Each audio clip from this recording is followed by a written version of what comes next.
Welcome to Worldbuild with us, the podcast where we create fantastical worlds with help from you, our listeners. My name is Rob Hilferty. I'm here with my co-hosts Chris Prunty and Daniel Quinn. Gentlemen, always good to have you on. On today's episode, we're doing something a little bit different this time. This is actually our first episode of what we're calling Monster Makeover. And for our inaugural episode of Monster Makeover, we're going to be choosing the classic, one of my favorite monsters of all time, the werewolves. Ahoo, werewolves of London. Ahoo. Are we allowed to do that? Or we could if it's As long as public it's domain? less than 8 seconds long, Yeah. yes. It's fair use. Yeah. Yeah. Oh, Yep. neat. So on Monster Makeover, our goal is to take what you know of the monster, which in this case is the werewolf, and we're going to add our own spin on it. We might be physically changing what the monster looks like or does, or we might be playing around with the theme of the monster and altering it and kind of putting a new fresh spin on whatever monster we're focusing on. And at the end, we're all going to create a new monster on the fly as we go. Man, that part's going to be a shit show, but that's okay.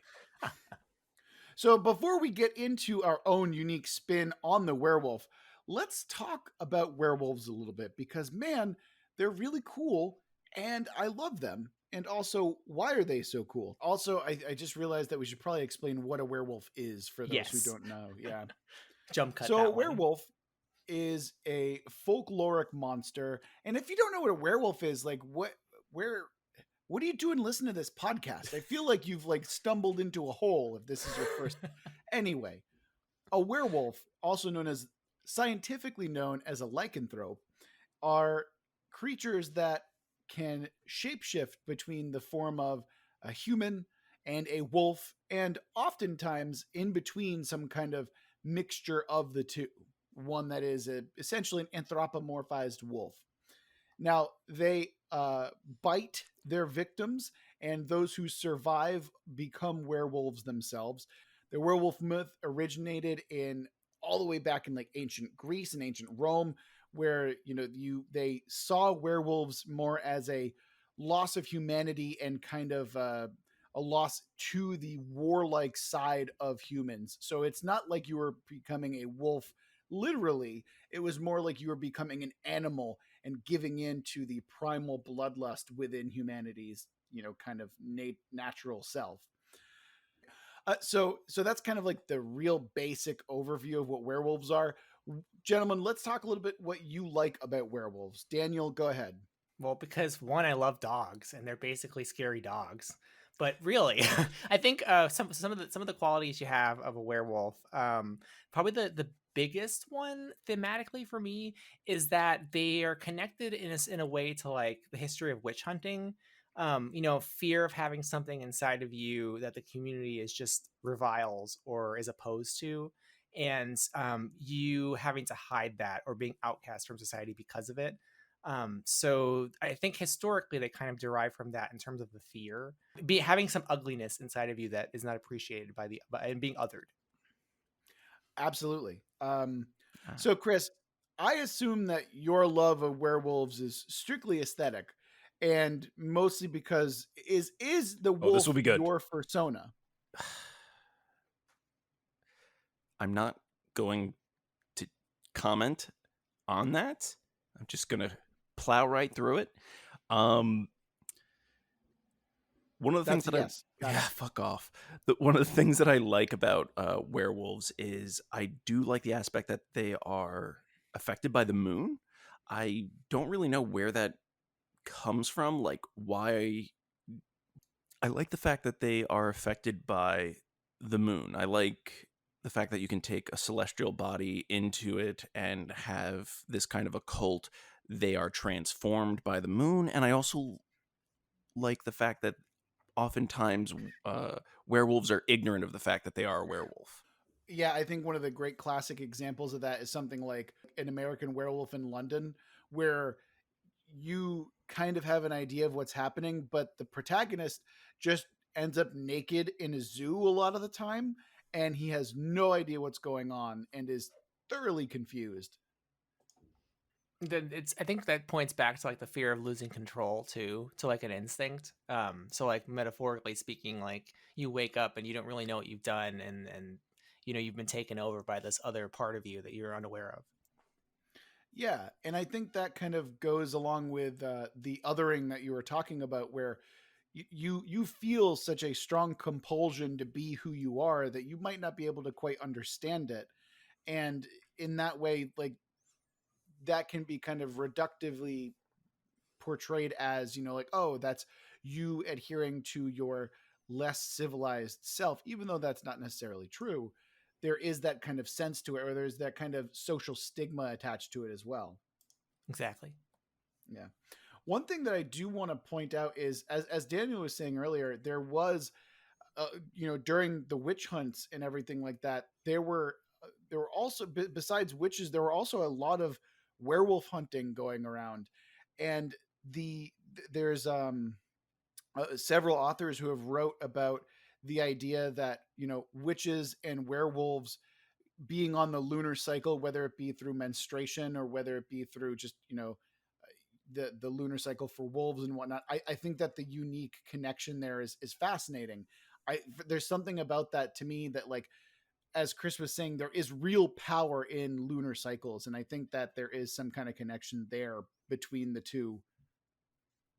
So with that preamble out of the way, let's get into our own unique werewolf variations. Daniel, start us off. All right. The concept I have is really weird, so I'm not exactly sure how I want to rejigger kind of the manifestation of the wolf. So maybe you can help me with that part. So setting wise, I'm thinking of a near future society, so not like not totally sci-fi, but a little bit further in the future than where we are, where perhaps we have like a social currency going on, similar to like what China is flirting with. And in this society, people are being so people have a lot of online time, more so than us. And if we have a parallel for like Twitter, there's a lot of communication maybe that happens online, and that's like where people's public lives really carry out.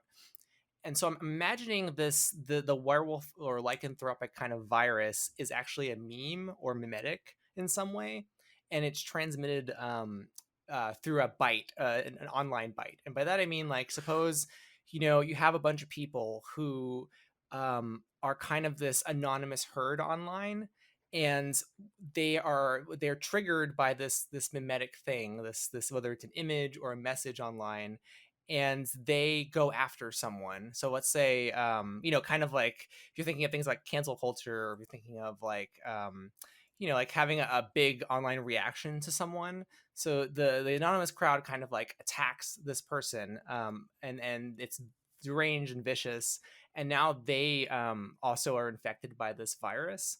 And so maybe this starts out as kind of like a psyop of some kind. Like maybe there's a government agency or there's a hacker who's conscripted to like put together this virus to fiddle with like political speech or speech they're not into.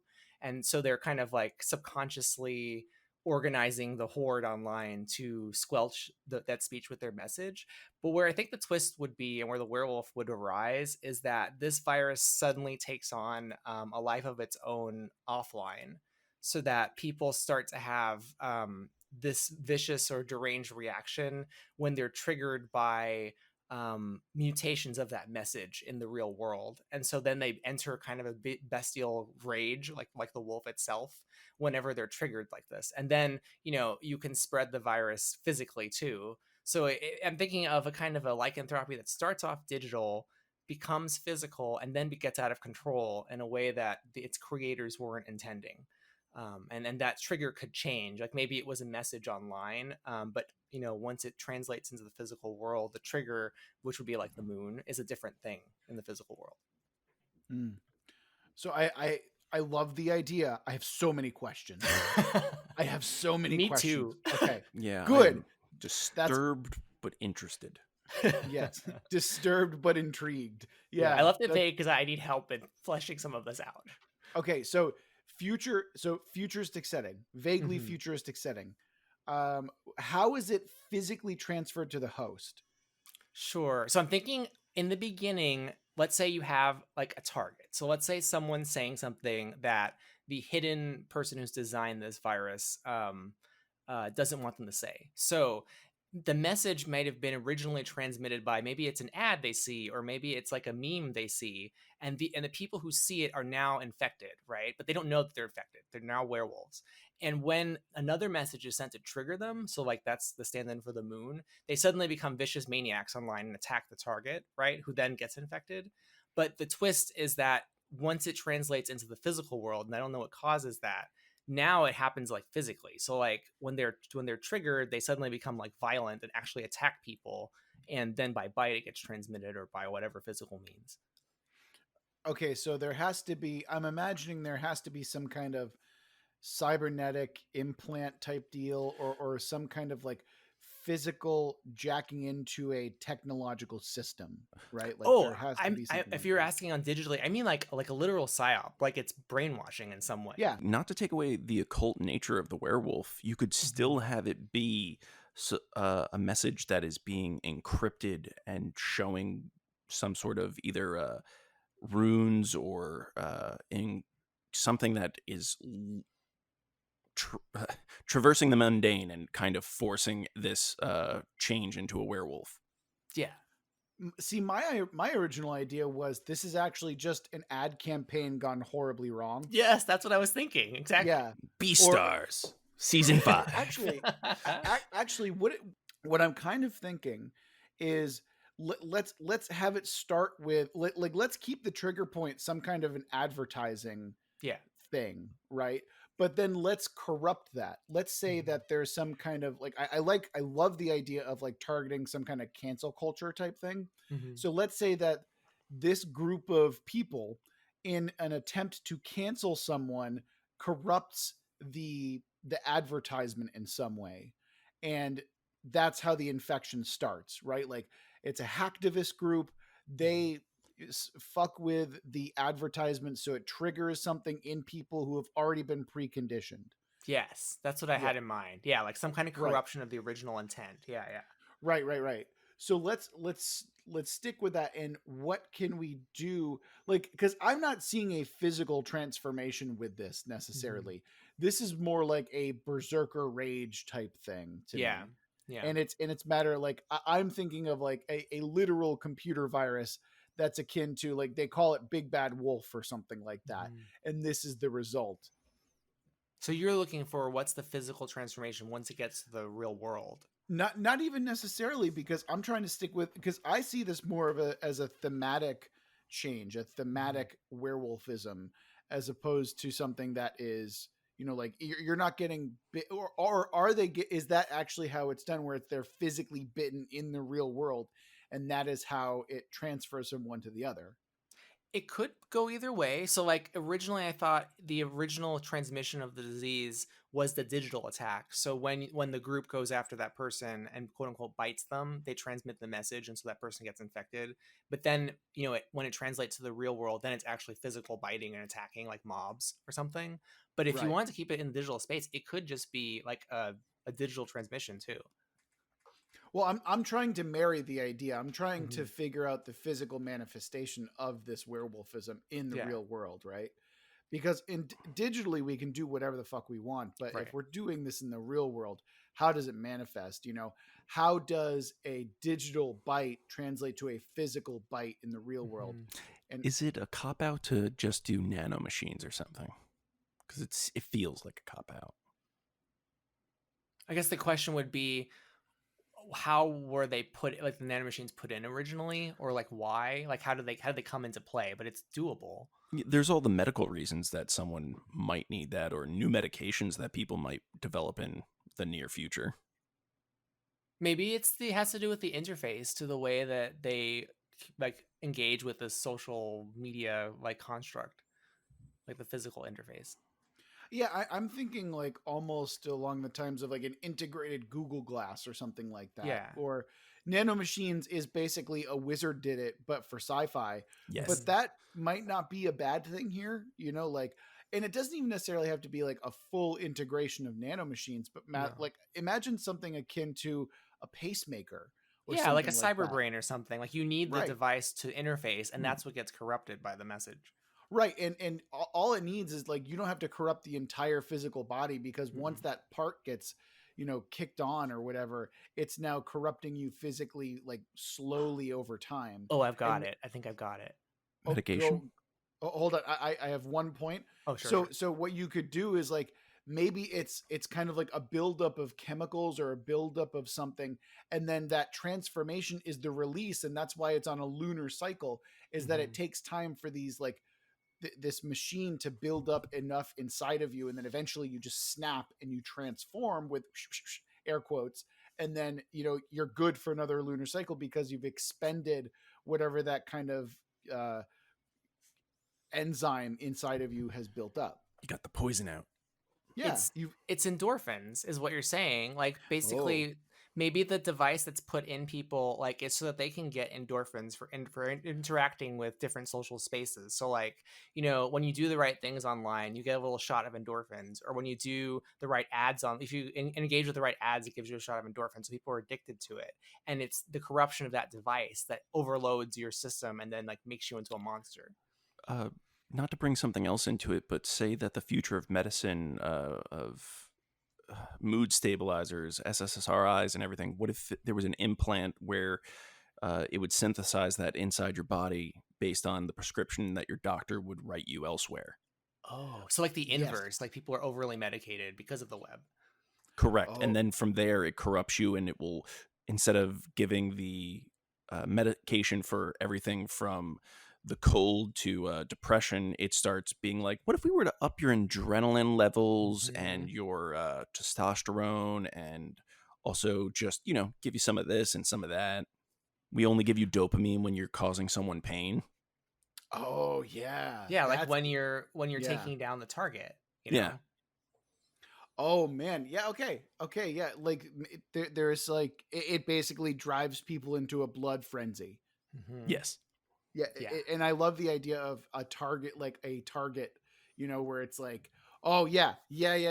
Okay. Because now you can weaponize this thing, and you can turn people into werewolves, and cancel culture becomes fucking like a murder frenzy culture. Literal. And, yeah. Literally. Yes. Okay. That's fun. Ooh. That's fucked up and fun. I like that. Okay. One other thing, just to make the fact that it gets more widespread and everything, you could have it that the increased aggression and everything is not just to the target, but also people that either resemble subconsciously or consciously of the target. So if you see someone who kind of looks like the target or is spouting the same message, boom, it activates a little bit and you infect that person. It follows the theme too. Yeah. Yes. I have one other question. How is this not entirely widespread throughout the entire world? Like, obviously it has something to do with the implants and everything like that, but to maybe what not end? Everyone's online. Right, but I mean, it's ubiquitous enough where this is not going to be like a werewolf and, he can kind of slink around and there's like 5 or 10 other werewolves in the world. Oh, it's a lot. This sounds more like it's the makings of a zombie plague rather than a werewolf. Yeah. So there's the question is like, how do people not get infected basically? Or how do they resist it? Not even that, but like, what makes werewolves unique?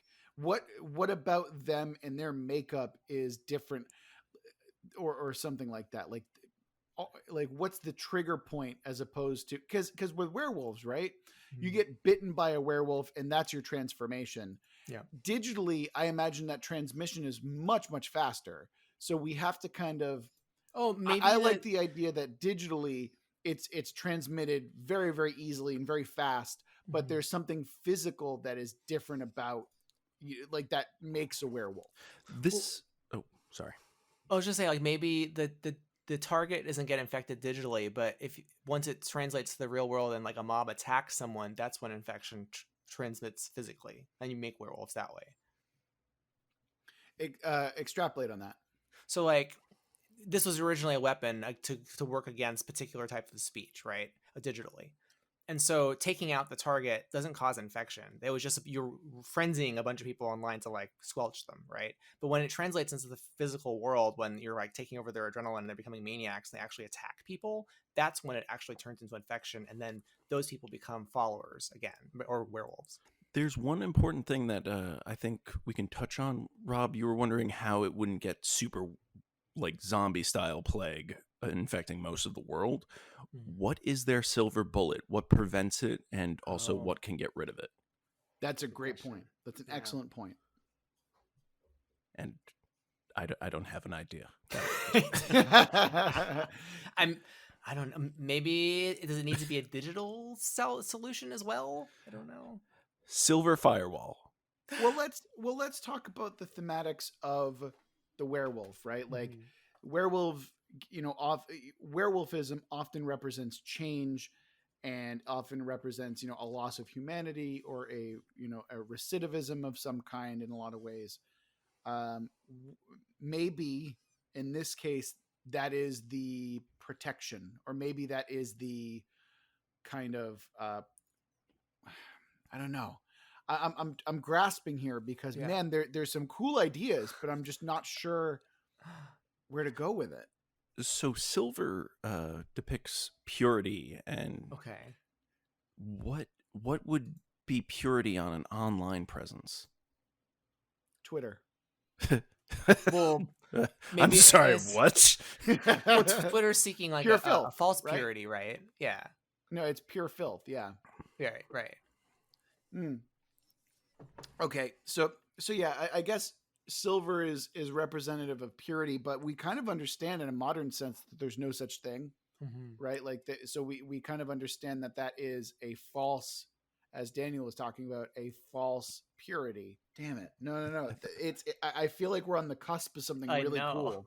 It's like right fucking there. I was thinking maybe what can denote as purity, and what causes a lot of people to go berserk nowadays, is the anonymity of the internet. If the person is out there, is not private, if they actually have their real name and it's not Wincolas20, it makes them be pure in a sense, because you're not hiding behind a mask. Okay. Some safety, yeah. Hold on. I think I have an idea that I like. Okay. Hear me out. Let's say that this is not an unintentional thing. Let's say that this is a governmental system of suppression of dissent, right? So, if it can turn its people into werewolves because it is literally thought policing people. You want to talk about cancel culture. You get set upon by the werewolves, by your government, because you're expressing dissident thought. And the only way to keep yourself pure is to keep yourself on the governmental message. So let's say that you spoke out against your leader. Well, guess what? You can now you have the pheromones of prey, and the werewolves kind of get up and they get activated, right? Yeah. The only way to turn that down, like you were saying, Daniel, is to have your social score get turned down so you're no longer dissident. Yeah. Maybe that is you're literally weaponizing the populace. And you always say, take the metaphorical and turn it real. This is the real. You want to talk about, oh man, yeah, I think that's great. Yeah, that's what I want to do. That's what I want to do with too, right? Like now the victims have to walk the line by pretending that they're speaking the right speech to not trigger the quote unquote werewolf pheromone, like the one them to go after you, but they're secretly against, the whole concept. Yes, and it's literally thought policing. It's making sure that you're saying the right things. Yeah. Oh man, that's you want to talk about like there, we're obviously big lefties on this show, but you want to talk about like the SJW in the, like the PC police. This is literally that. This is that was kind of my secret motivation. Yeah, for sure. Why not? Yeah, I think that works. And yeah. Damn. Okay. Yeah, that's cool. That's cool. I can totally see that. That's fun. All right. So now that we've kind of gotten that out of the way, I'm just going to be a big piece of shit and reveal that I don't have any unifying idea for my werewolf. I just want to spout a bunch of cool werewolf ideas that I had. Uh, so, so yeah, my first one is I had this idea of an apostate werewolf, where in one of my fantasy settings, the werewolves don't just kill you and they don't just bite you and you become a werewolf. When they kill you, they devour your soul, right? Hmm. And so the idea that I have here is these werewolves feed off of oh man, hold on. There's so much I want to get into. There's so much I want to get into, and I'm just getting tongue tied. You know how I get. I get Yep. so excited. Okay. So this idea that I had was the apostate werewolf, where the idea of werewolfism is you are bitten and then you recede into a primal, more violent version of humanity, right? And I had this idea that I really enjoyed, that okay, well, if let's consider what civilization, what humanity, what that looks like. And I thought to myself, well, you know, in a lot of cases, I am not a religious person, but I know many people who are, and I respect them all deeply. But I think that when you take a look at how we view religion, it is considered to be civilized. It is considered to be a spreader of good ideology. So in my mind, this werewolf eats faith and transforms you into a heretic. So it bites you, not even physically, perhaps. I'm not really quite sure about that part, but it basically turns you, and you go from being an up. And this is in any setting, I imagine. If in our own world, if this were like a Christian setting, imagine that it's a small town, in the South. You get bitten by this mimetic werewolf, this apostate werewolf, and now all of a sudden you're an idolater. You are like just destroying the crucifixes of Christ. You are sinning as much as possible. You're receding into a faithless heretic, because that is the quote unquote like loss of humanity and savagery that's manifesting. It's not a physical manifestation, but a spiritual one, of spiritual decay and heresy.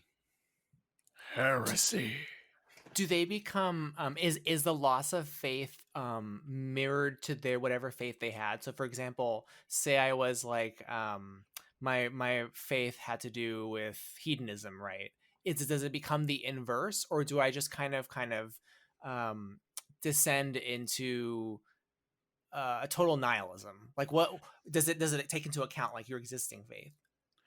My idea behind that is whatever you so I and the thing is, I can even say that you can maintain your existing faith. It just becomes this, because that was one idea. This is the separate idea that I had, because again, this is like a big topic that I'm trying to grapple with. But what I was thinking is, it could alternatively convert whatever your faith is to a more aggressive and violent version of it. So this is how you can explain something like the Crusades. There was a werewolf outbreak through Christianity, and it was a matter of we're more violent. Although, what I'm afraid of now that I say that is that you're now excusing tremendous violence on something that's mystical. So I would probably argue against something like that. But that's the idea, is that whatever your faith is, it becomes a more violent version of it. It weaponizes faith, essentially. It's a way of exploring what the edges of your ideology is. So like whatever your ideology is, like if taken to the extreme, is usually a bad thing. So like maybe this form of werewolf represents the edge of your ideology and what happens when it gets manifested.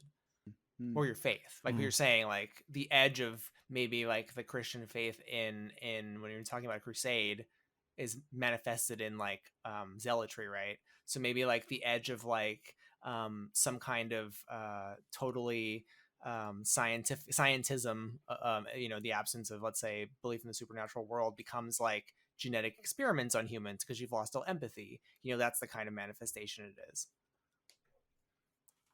Yeah. Yeah. See, and this is what I love about werewolves, is that they are generic enough, where not generic, but they are broad enough that you can really paint so many different interesting stories with them. And the other thing, one of the other ideas that I kind of wanted to play with was, why not make werewolves a kind of warrior caste, right? Like, it's not necessarily, or it's something that you are essentially signed into or signed up for, or it's part of your tribe, right? Where it's like you take the role of the werewolf, where you play the warrior, and it again, it could be a metaphorical that turns into a physical transformation. You are choosing to become a werewolf, or maybe you're not. Maybe you are, like bitten, again, air quotes, bitten by another member within the cast to become a werewolf. And so your choice to become a soldier is non-compulsory. It's you are forced to become something that is less human, that is more savage, that is more violent by default. Is it a form of bloodletting, but faithletting, like for the warriors? Oh, this is just an entirely separate idea from the faith stuff that I was dealing with. This is like I had a bunch of werewolf ideas and I just wanted to spew them all out, but I didn't want to be like incoherent. But you can too bridge late. them. Like if the one eats faith and there's a warrior who chooses to take on all of the, I don't know, like the emotional labor of their group to become the warrior, he's leeching their faith, and that's what causes him to become like overwhelmingly an ideologue. Oh, that's interesting. See, this is why we do this show, is because we do cool shit like this. All right, cool. Yeah, why don't you go into that a little bit more, Daniel? Like, let's spitball that idea, because I like where that's going. Suppose you have like a culture that they're frontier people and they need to like break out into the world or conquer their landscape for the sake of their survival, but individually, like, they're not strong enough. So maybe this is like an early kind of, maybe it's like an early American or early European culture, right? And they're against like nature. So maybe in order to create these warriors or werewolves, like everyone kind of bloodlets their aggression and their fear and their like rage into an individual who takes it all on and is transformed by that. And they can only do it like once every whatever cycle, because it could kill them otherwise. And that warrior can then go out into the world and tame it, for them. That's brilliant. I really like that idea. Yeah. I could also transpose one of the ideas that I have into those. Yeah, just do it.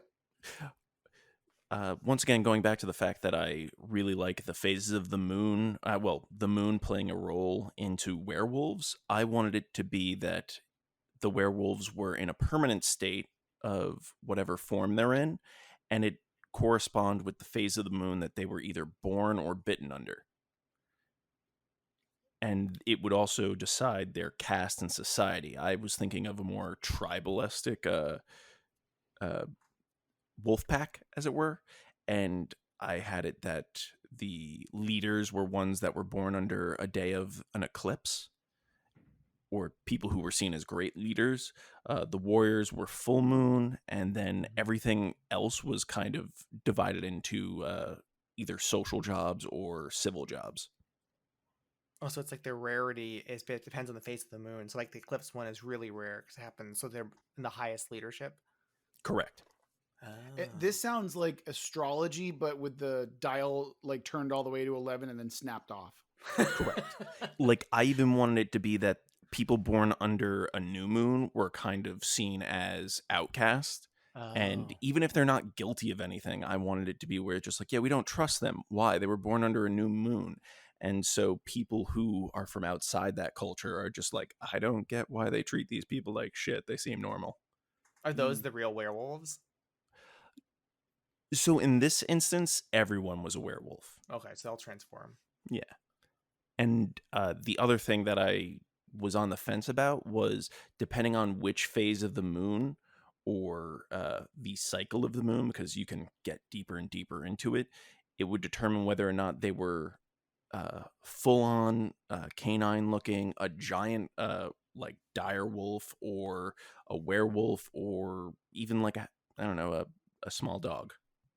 Okay. So it's like their level of quote unquote infection or power is derived from like how rare the phases they come from. So like I assume the Correct. Eclipse leader is like a monster. Correct. Mm-hmm. So yeah, so we're looking at full on horse-sized dog at that point. Horse-sized dog.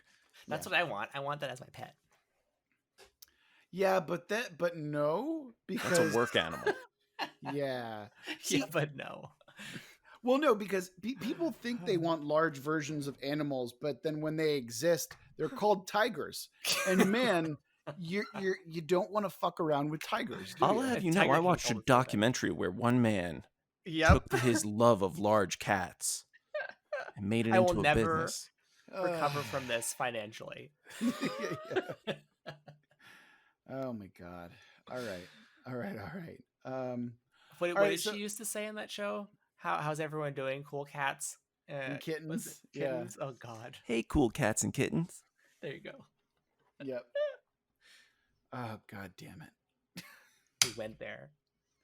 I'm cutting all that. I'm just cutting all. Aw. I'm cutting this Just- episode. Keep adding that phrase, Chris, whenever you can, just at random parts. Which cool cat phrase are you talking about, kitten? Exactly. Actually, I feel dirty after that. Yeah, we're getting way off topic here. All right, so let's loop around back here again, and let's talk about some more interesting things that we can do about werewolves. I've introduced the apostate. We've introduced the warrior cast. I like the cycles of the moons. I kind of like the idea that Daniel had, where it's like a sin eater type thing, where you're taking the entire tribes or the entire community's rage and violence and manifesting it physically. Wait a minute, isn't that just like your, I mean, we were talking about othering previously. Isn't that just a manifestation of being the outsider? Ooh. I mean, the sin eater, at least in the context we described, does it deliberately. So it's like becoming a willing outsider. But it seems like in that culture they're revered, whereas say like in Chris's, like there's some that have less value because of their infection like isn't enough. So it could go either way. It seems like. Yeah, so let's make it so you have to be reviled. Right, Mhm. it's kind of like Utopia, where or I'm sorry, those who walk away from Omelas, where one person takes on all of it. But in this case, it's like, yeah, this person plays a very important part in society, but you have to hate them. You cannot express sympathy or love or joy to them in some way. So that way we can kind of get in the metaphor of being the outsider while also playing a very vital role within that society. You get like the duality there, and then also the physical manifestation of their violence, and society's violence is expressed through being the outsider. Yeah, you mix them because you'll take Chris's casts, right? And so like this is a cast of person who the society doesn't like, but they understand their function. Mm-hmm. And obviously, no one is born into wanting to be the outcast, of wanting to be the outsider, right? So that's the curse. It's not a physical, actual curse, but rather one that's placed there by society. It's a societal pressure. Do they when they're not transformed, are they still part of the culture, or are they always like pushed out? I think this is the one time, at least in this case, I think it's the one time where people know what you are. Like, you're supposed to be an animal. You're supposed to be a beast. So we're going to take all of our vitriol and aim it towards you. And, like that's basically what's going on. So I think that they want the transformation from you. Like, that's their goal, right? Because they want to protect her. They're a pariah, basically. Yes. So you're hated, but you're also revered at the same time? I would say that there is no reverence. It is more like, this is a dirty necessity, that this is our protector. I mean, right? there's a class thing to say about that, which I think is interesting in that, like there's class strata even in our own society where we don't have any respect for these people, where we should. But without them, our society can't function. Yeah, that's actually a really good point. Like it's or even, I mean, it can also be something akin to homelessness, or working, what people now call essential jobs, but before they were just shit jobs, right? Right. And I think that's kind of an important aspect, where you highlight the necessity of this person while also conveying this derision that the upper classes have for them. And we send them out to the front lines to face death, literally, which is what this Yes. werewolf does as well, Yeah, absolutely. I mean, there's even an illusion that you can make, or an allegory rather, to like veterans, of Mhm. wars. Like maybe you come back from a war, and maybe you become this thing because you've already experienced the violence and the bloodshed, and so now, because you've come back and you're now a veteran. Oh, yeah, there's so many. Yeah, that's it. That Yeah, works. Mhm. yeah, absolutely. I mean, you might not choose to become this thing, but once you get back, you're chosen, and then you're derided. Yeah, that's absolutely it. Okay, yeah, we can do that. What about infection, though? I mean, violence is inherently infectious, right? Like violence begets violence. Oh, I mean, like, if are we preserving the concept in the werewolf that the werewolf's bite, or the werewolf's like interacting with the werewolf, changes you too? So how would we put that into this concept? That's a good point. Well, seeing how they're seen as like filthy or below, I would say the more that you interact, the higher chance you have of being its successor if it were to die or anything were to happen. Oh, yeah, that works. Yeah, I mean, like, yeah, I mean, if it's essentially a soldier, right, or a Mhm. protector. So of course, the more that you go out with it, the more that you see, the more you lose your humanity, the more likely you are to become what you. Yeah, yeah, Chris, that's a great point. Great job. Yeah. Yeah. I mean, you could even take it from a romantic angle too. Like I could see a story being told where the keeper of this pariah, like maybe they fall in love with the pariah, and that can transform you too. Hmm. Right, and then obviously that person is now shunned Mm-hmm. in society because you can't love the pariah, Right. because that helps heal it. Yeah, there's a lot of metaphorical. Yeah, there's a lot of stuff there. There's a lot of stuff there that we can play with, for You sure. could also be seeing how it is a required role. There might be someone that they bring in that they're grooming as the next one, Oh and Oh, yeah. jeez. Yeah. imagine like they're not reviled yet because it's culturally a taboo to be that way to someone who is not in that position. So it's kind of like a weird story about this person growing up. It's just like, you'll have to get used to this. And it was just like, but I don't understand why they're insulting you. You're great. Oh, yeah. Yeah. Mhm. Oh, yeah. Oh, yeah. That especially from someone who doesn't understand yet, who doesn't get. Yeah. Which so maybe that person is usually a child or young because they Yes. don't totally know yet.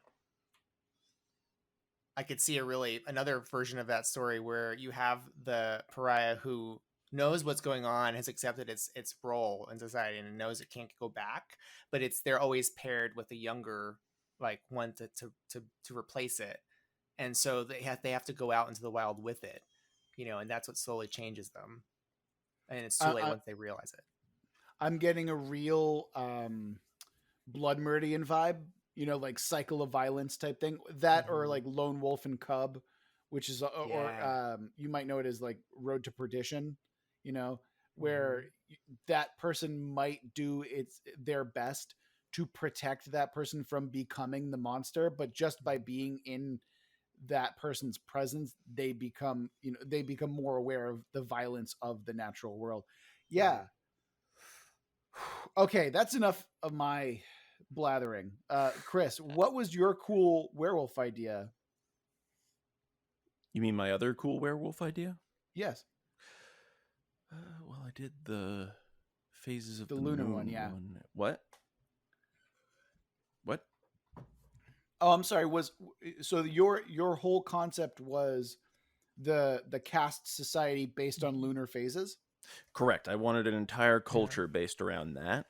And also, like, just the lunar, different kind of celestial lunar bodies and everything would determine every aspect of their culture, and who they were physically was the main thing that I was struggling with.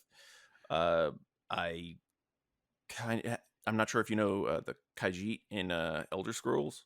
Yep.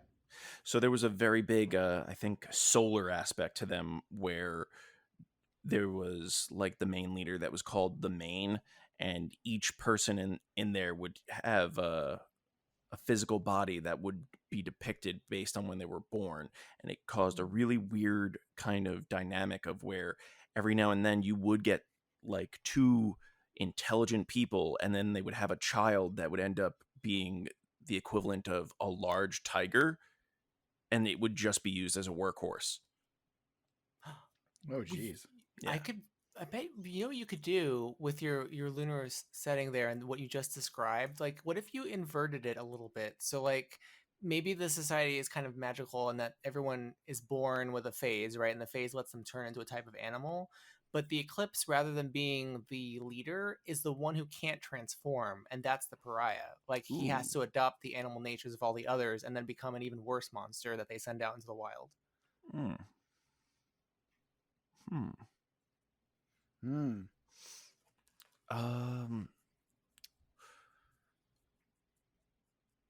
I do like that, but I mean, you wouldn't be able to hide yourself at all, unlike Right. with the other ones, where typically like the transformation is a big deal.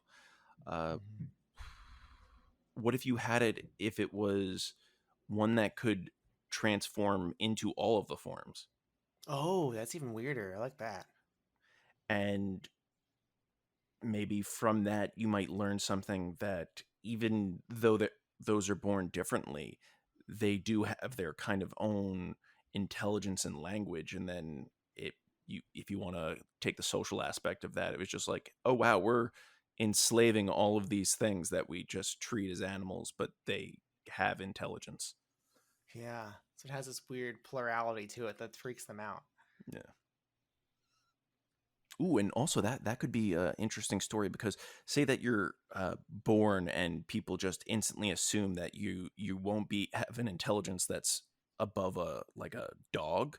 You wouldn't be schooled. There would be nothing taught to you. You're not going to really display that intelligence. Yeah, and then when you're out in the wild and you're paired with that child, like, they think of you as a creature, and it's only because that's how the culture made you. Yeah. Well, now we're getting into a race allegory with that. Yeah. Potentially. That's one way to read it. And maybe there's a conspiracy. Oh no. Well, no, I mean, if you want to look at, like antebellum South, right. which I think is way too nice of a term to just call like shit heel slavery The South. racist South. Yeah, exactly. Well, think about it, right? Like people saw black folk as nothing but tools and essentially like animals to be worked to death, and they didn't really give them the opportunity to learn. And then so when you have that inherent racism, like I how can you not see the allegory there? Yeah. How can you not draw the comparison? No, it's a good one. Like, you can definitely read the creature as not the unknown salvation of the race, but actually like it's the enslaved, like, oppressed part of the race, like of the culture. Yeah, my interpretation, or my interpretation of that would be something like, in reality, the phases of the moon mean almost nothing, but it's more a matter of how society treats them that has the actual power behind it. Although, Chris, I think that takes away from, you want an actual physical manifestation within the phases of the moon, as opposed to one that's implied through society, correct? Well, yes, but you could always make it convoluted and just overly complex, where suddenly, imagine if it's on a world has 3 moons, and then just like, oh, I'm sorry, this moon was actually in retrograde, so that's why your sun came out that way. You could have it literally be like, well, I hope I'm not offending anyone, but astrology, where it's just like, yeah, we're vague enough that we can just blame it on that. Yeah. But what I do, mean, what do the moon? I guess that's the question. Would be like, what do the phases of the moon represent? Well, we figured out what some of the other things could represent, but what the mhm. phases seem to be. I mean, from what we've been talking about so far, like the happenstance of your life. So like the kind of the lot you've been thrown by fate in a sense, that ends up stratifying you, you know, socially. So like, what else could they represent as the phases themselves? Um, so are you saying what could they represent? Oh, they maybe you could throw in a creation myth of where each moon is actually either a deity or like a hero of old, or Okay. someone who it's just like, oh yeah, that guy was he betrayed his kind, and that's why if you're born under that moon, we don't trust you. Oh yeah, I can see that for sure. It's like, oh, this moon is a blessing because or maybe the moons represent gods, and so the more, whatever, or the different phases represent which type of blessing you're going to receive when you're born. Mm. Also, I just realized a fucked up kind of part of this society is women who like are probably going to die in labor wanting their children to be born under a different phase of the moon. Hold it in until it's the next phase because you don't want your child to be born this. Exactly. Or Ooh. maybe that's seen as like really shameful and like a social taboo or something like that, where you're trying to deny fate in some See, way. I was thinking more it would be people who go for like inducing birth early. Oh, both. Why Yeah. not both? Yeah. Yeah. There's an episode of the Orville that is exactly that, where I think they have this arbitrary like astrological system of birth that determines their caste. And like so they have this place where the people who are like the worst, like the born in the worst time or under the worst star, I forget what it is, like are sectioned off in this kind of like, refugee society, and nobody wants to be born on in a certain time because of that. It reminds me of that. Wow. Mind Is you the of what? Orville good? Because it sounds like kind of good.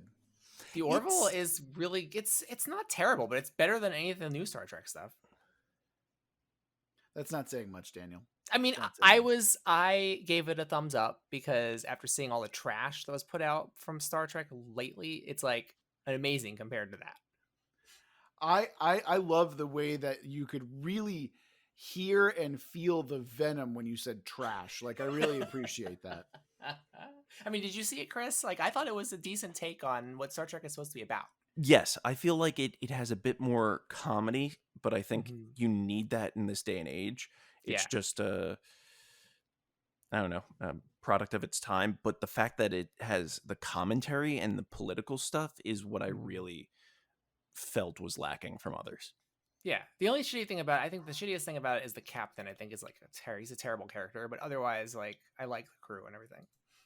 Well, with all that werewolf talk, I think that's going to go ahead.